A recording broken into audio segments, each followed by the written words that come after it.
afternoon. This is Younib TV live at 1 p.m. My name is Joseph Kamau. And my name is Elias Mushina. Let's dive into our today's news.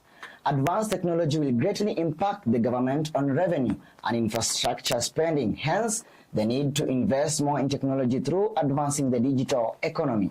While opening the Connect Africa Summit 2024, President William Ruto called on investors to scale up investment in Africa's digital economy, saying that favorable policies have been put in place for data protection, cybersecurity, as well as consumers' protection.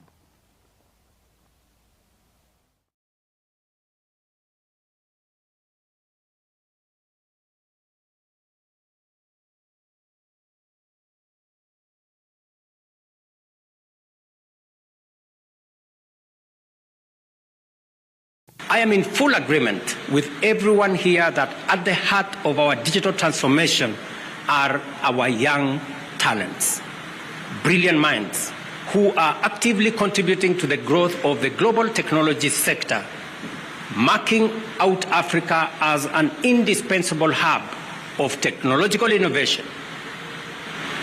And I saw many of them as I went through the various booths. We have got opportunity to enhance the level of digital public infrastructure for Africa. We need to enhance the level of our fiber connectivity, our internet connectivity, so that we have universal access and we have digital inclusivity.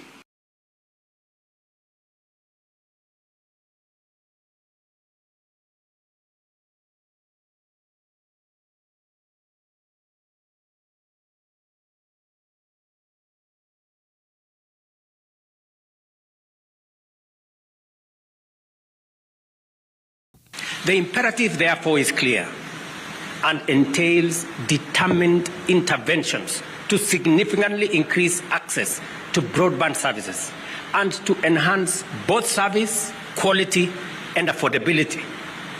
In turn, higher digital inclusion will intensify job creation and will help us deal with the challenge of poverty.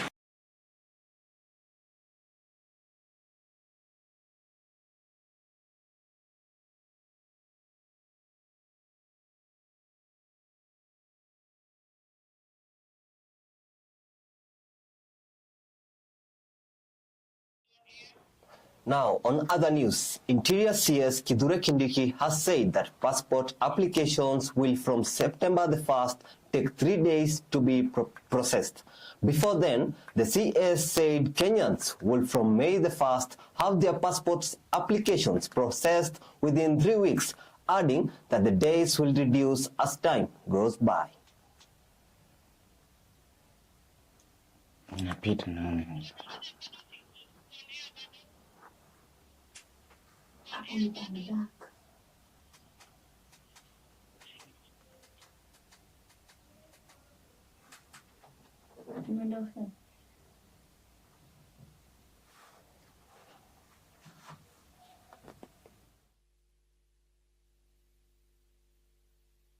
I am happy to report the production issue has been resolved. We've just received new printers. Our capacity now to print passports has been enhanced tremendously. Number two, all the supplier debts have been paid. Number three, we have chased all the criminals and arrested some and prosecuted the people who are extorting Kenyans here. Number four, the directorate has increased orderliness here. And number five, we are uplifting and improving the facilities here. And already the side of collection is much better than this side, and we are moving on this side as well. On to other stories, Kenya Power is set to invest shillings 258 million towards the promotion of e-mobility in the country. The investment will see the firm install at least 9 charging stations at its satellite branches at a cost of shillings 20 million by the end of July this year. This comes amid plans to approve the draft National E-Mobility Policy that was commissioned for public participation by Transport Cabinet Secretary Kipchumba Murkomen. Stakeholders in the transport sector are reluctant to participate in the implementation of the policy, citing high prices and maintenance costs of electric vehicles, as well as the country's instability in the electricity supply. The issues that were concerning the counties were cleared 100%. The issues that concerned national government were all cleared except one, the issue of payment of interns. And we all agreed, and even we initialed the draft document. And we agreed that the union leadership goes back to report to their council. The various meetings that have been taking place have been fruitful, and as you have heard from the head of public service, all matters that the unions were asking that have to do with county governments have all been agreed and resolved. As we wait for white smoke, which we believe is coming, we sat yesterday up to almost midnight. We agreed on all the issues. We issued all the issues we talked about. It gives me great pleasure to be here today as we launch our first ever electric vehicle charger and the flagging of one of our heavy-duty double-cabin electric vehicles. Today's event is a strategic move towards fostering the adoption of electric vehicles and reducing carbon emissions. The newly installed charging station and acquisition of the 2 EVs represents a bold move and a bold investment of Kenya shillings 258 million for this financial year towards the adoption of e-mobility. The funds will be channeled towards installation of chargers, purchase of light and heavy-duty EVs, and the electric motorbikes. I know this is a conversation we've had with you for some time, but today really marks the confirmation that it's not just the talk that Kenya Power has been talking in as far as this particular domain is concerned. The newly installed charging station and the acquisition of the 2 EVs, the cutting-edge charger we are launching today, which costs 6.5 million, is equipped with a 50 kilowatts DC option with a capability to charge an EV within 1.5 hours, and a 22 kilowatt AC alternating current option, and it can charge 3 EVs simultaneously. Let me just let me emphasize this particular aspect that I was really quite impressed with, that even as a country we seem to have adopted a particular standard. I do know, Jeremy, when we were discussing about the rollout, one of our key concerns was to undertake an installation and then you find it's not compatible with a number of the vehicles that may want to pass, because I think at the time or at the very inception there seemed to have been differences in the types that others were bringing in. So I think the fact that we have standardized this is really a very great consolation, and indeed a firm confirmation that we can actually roll out the charging stations without the fear that what you roll out might actually end up being stranded by virtue of differences in the standards. Now, doctors are today expected to give their stand on the 41-day-long strike following the conclusion of negotiations with the government through the Whole of Nation Approach Committee, summoned by Head of Public Service Felix Kosgei, at the Kenyatta International Convention Center, KICC, where KMPDU officials failed to turn up to sign a return-to-work agreement on Monday. Kosgei said the government had agreed to postpone the signing to Tuesday.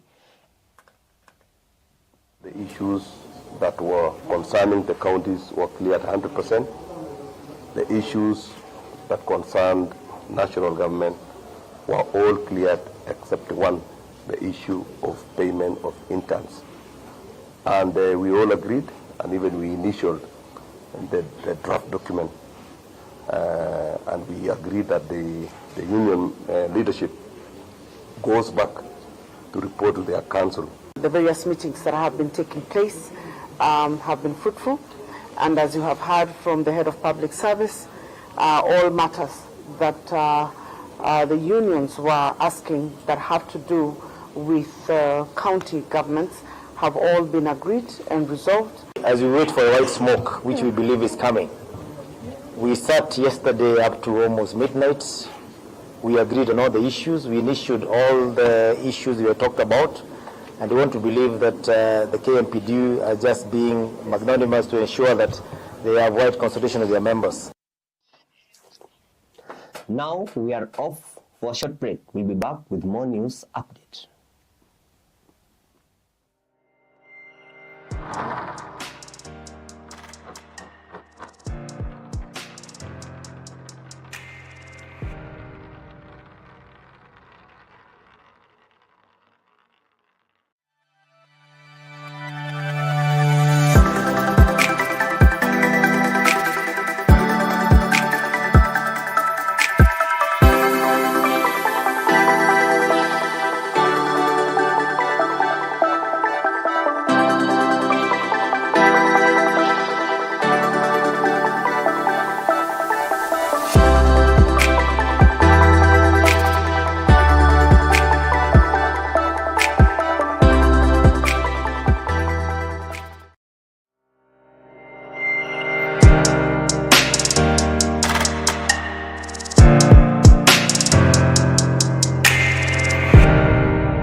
Ever the best.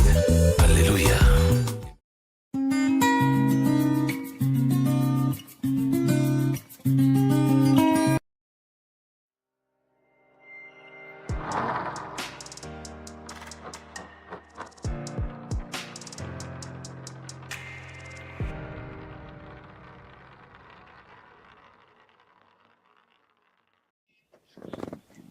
Welcome back. On to other stories, LSK calls for compensation of farmers affected by fake fertilizer. The National Council of Churches chair now wants those found culpable in the fake fertilizer scandal to take full responsibility. NCCSK Chair Reverend Timothy Ndabuki has called for accountability, even as investigation into the matters continue.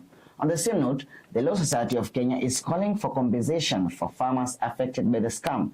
IGAD and EU provide mobile laboratory truck to combat disease in Kenya.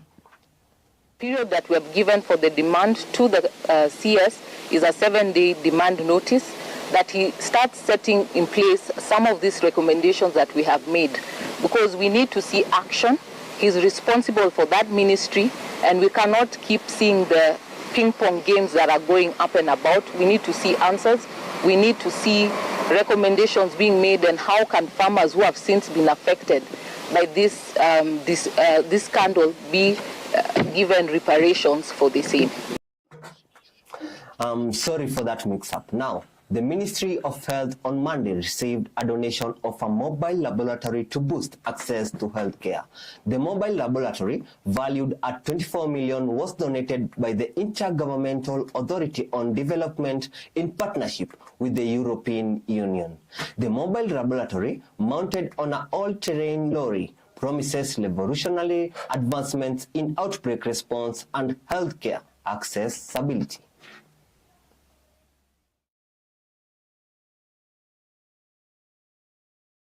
Coverage, which is a key priority in addressing the healthcare needs in the country, includes enhancing laboratory services as part of the broader health system transformation. And this is part of the collaboration that you're talking about. We can't do it alone. Collaboration, collaboration, collaboration. And of course, the objective there, I think, as one of the speakers already said, was to help to strengthen healthcare systems in the IGAD region and to mitigate the health and socioeconomic impact of COVID-19. Today's function was to hand over the state-of-the-art mobile medical laboratory to the government of Kenya. This is part of an IGAD-wide pandemic response intervention that is supported by the EU, and we are grateful for the resources that we have secured for all the IGAD member states on COVID-19, but also for post-pandemic preparedness and response. Lob tear gas canister to disperse farmers who had converged for prayers on the disparted Dafifi land in Naivasha. Businessman Jimmy Wanjigi and Jubilee Party Secretary General Jeremiah Kioni were caught up in the melee that saw police arrested residents. The controversy over the ownership of the land depended recently when Naivasha MP Jane Kihara, who is a member of the National Assembly Land Committee, revealed that the land belonged to President William Ruto, who bought it from Benjamin Kipkulei.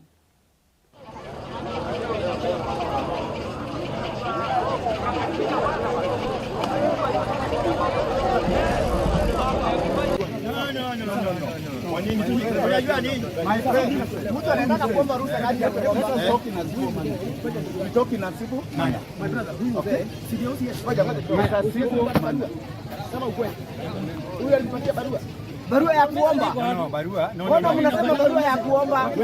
Serikali inasema uombe. Hakuna. Basi unaanza kuomba ile kama kanisa. Hakuna sheria ya kuomba. We have come for prayers. Thanksgiving prayers. We have come for a church service. Why are they tear gassing us? Why are they tear gassing us? This is the most stupid thing. The most stupid thing. This is what you call impunity. Na nyinyi mjue, kesho, you don't know about tomorrow. Don't break the constitution of this country.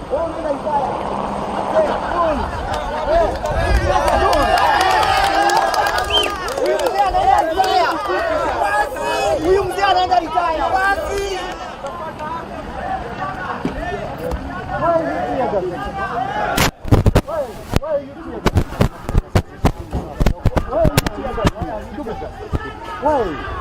Mmoja ikae huko.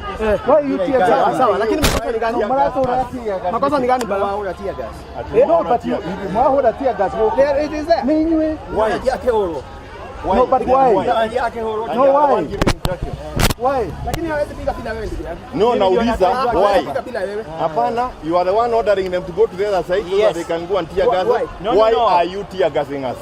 That's the question. Okay, what have we done wrong? I don't even understand. We are here to rank God. Yes. Why are you tear gassing us? Na sasa kanisa Mwende mkafanyia kanisani. Lakini kumefungwa. Kanisa iko hapa. Bana mwende mkafanyia kanisani. Lakini hakuna mkutano hapa. No, I'm asking you, can we omba here? Can we pray here? No, I'm asking you. I'm asking you a question. Why would you want to pray here? Why not? Pray. I didn't know. I pray in my home. I don't ask you for permission. I pray in my home and I do not ask you for permission. Yes. I can even call 100 people in my home. Yes. And you don't ask you. unapanga serikali Go and do that.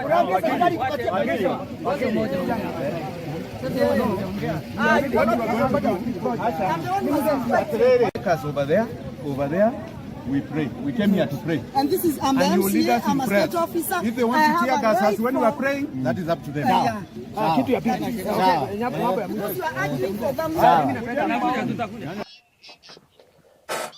And in other news, a Nairobi court has sentenced Ahmedik, who was found guilty of being a member of jihadist group ISIS, to 12 years imprisonment. Milimani Chief Magistrate Mother Mutuku, while sentencing Mohammed Abdi Ali, popularly known as Abu Fidar, said that he had considered the 8 years the convict has been in prison. The intern doctor was found guilty of linking youths with ISIS fighters in Libya.